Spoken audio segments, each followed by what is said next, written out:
अक्सर देखा गया है, मैंने बहुत से पेशेंट से सुना है जिनको हाफ फेस पे अपना पेन आता है, एक आईज में आता है, हेड पे आता है और पूरा करंट सा भी लगता है। ये प्रॉब्लम एक्चुअल में होती क्या है, इसको कैसे आइडेंटिफाई करते हैं? देखिए, इस बीमारी को कहते हैं trigeminal neuralgia. Trigeminal neuralgia means हमारी ट्राइजेमिनल नर्व होती है जिसके 3 पार्ट होते हैं। पहला जो पार्ट सप्लाई करता है ऑप्थेल्मिक रीजन होता है जो आँख को सप्लाई करता है और ऊपर हेड करता है। सेकंड पार्ट होता है नोज वाला जो पार्ट होता है, ये इस वाले हिस्से के अंदर से आता है। थर्ड पार्ट होता है मैंडिबल वाला पार्ट होता है जो जबड़े से होता है, हाफ साइड के अंदर भी आता है। ज़्यादातर केसेस में हाफ साइड में आता है, लेकिन कभी कभी ऐसे केसेस भी देखेंगे जिनमें दोनों साइड के जबड़े में भी दर्द आता है, क्योंकि बायलैटरली हो जाता है। अक्सर काफ़ी मेजॉरिटी के अंदर से तो यूनिलैटरली होता है, एक साइड के अंदर से होता है। इसमें डिपेंड करता है कि उसकी सिचुएशन क्या है, कि कौन सी नर्व इन्वॉल्व है।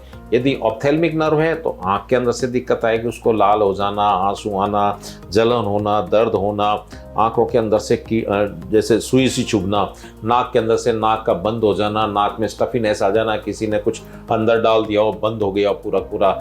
जबड़े के अंदर से जो थर्ड वाली जो नर्व होती है, मैंडिबुलर नर्व आती है, वो जबड़े के अंदर से दर्द पहुंचाती है। तो मरीज सोचता है कि मेरे दांतों की समस्या है, वो डेंटिस्ट के पास में जाते हैं। तो कई बार ऐसा होता है, देखा गया है इस चीज़ के अंदर से, कि उसका अनवांटेडली उसका बेचारे का टूथ एक्सट्रैक्शन हो जाता है, जबकि प्रॉब्लम हमारी मैंडिबुलर नर्व के अंदर सारी है।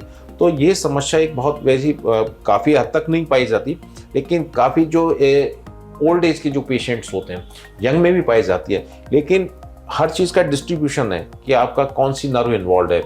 किसी में एक नर्व होती है, किसी में 2 नर्व होती है, किसी केसेस के अंदर से 3 नर्व में इन्वॉल्वमेंट हो जाता है। और ये हम कैसे पता लगाएंगे किस नर्व में प्रॉब्लम आ रहा है? उसके लिए आपको पहले मरीज का क्लिनिकली इवेल्युएशन करें, उसके क्लिनिकली प्रेजेंटेशन करें कि उसकी हिस्ट्री क्या कह रही है, कितने टाइम से हो रहा है, क्या क्या ड्यूरेशन आ रहा है, उसका प्रेजेंटेशन कैसे आ रहा है, उसको बिजली के से झटके महसूस हो रहे हैं, उसको बर्निंग सेंसेशन महसूस हो रहे हैं, वो क्लिनिकली अपने आप को एक्सप्लेन कर देगा।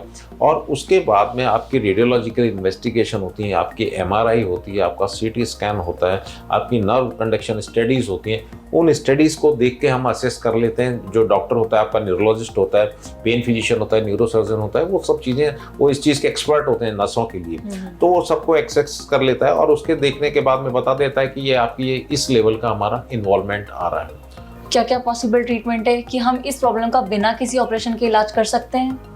देखिए, ये जो मेडिकल ट्रीटमेंट लिया जाता है काफ़ी हद तक तो उसी से ही ख़त्म हो जाता है। मेडिसिन्स होती हैं, हर चीज़ का अपना अपना लेवल होता है, क्योंकि हर चीज़ के लिए हमें सर्जरी पे नहीं सोचना चाहिए।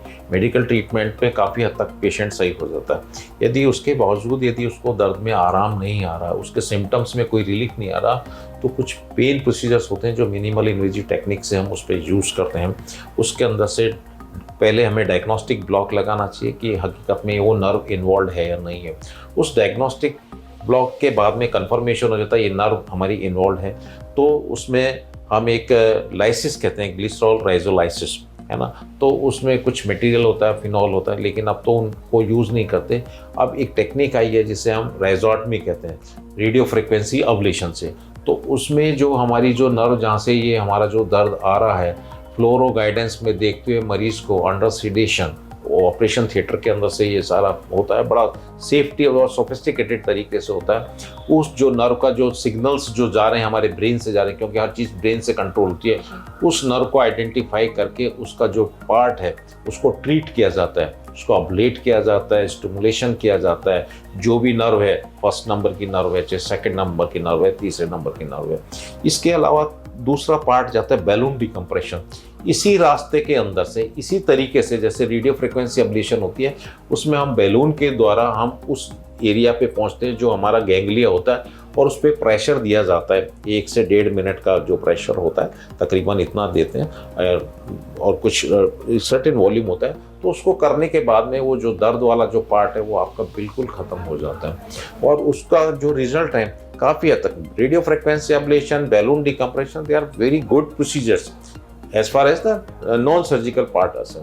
इसके बाद में आपका बहुत गामा नाइफ है, जो टेक्निक और टेक्निक्स हैं, ओपन सर्जरी है, वो सब लास्ट की टेक्निक्स हैं। लेकिन यदि आपको लगता है कि मैं किसी नॉन सर्जिकल ऑप्शन पे जाऊं, तो हम ये 2 टेक्निक्स को अपने डॉक्टर से कंसल्ट करें कि वो इन चीज़ों को कितना उनका एक्सपर्टीज है, कितना एक्सपीरियंस है और उनकी समस्या को कितना समझ पा रहे हैं जिससे उनको एक अच्छा प्रोग्नोसिस हो। तो हम बिना सर्जरी के केवल ये 2-3 जो टेक्निक्स हैं इनसे काफ़ी अच्छे तक हम इलाज कर सकते हैं। क्या आपने जो ट्राइजेमिनल न्यूरल्जिया के लिए जो टेक्निक्स मुझे बताई हैं, क्या ये परमानेंट सॉल्यूशन है और सेफ तरीका है? देखिए, इसके अंदर से जो मेडिकल ट्रीटमेंट कहलाता है, जो इंटरवेंशनल ट्रीटमेंट कहलाता है, सर्जिकल ट्रीटमेंट से काफ़ी हद तक बेहतर है, सुरक्षित है।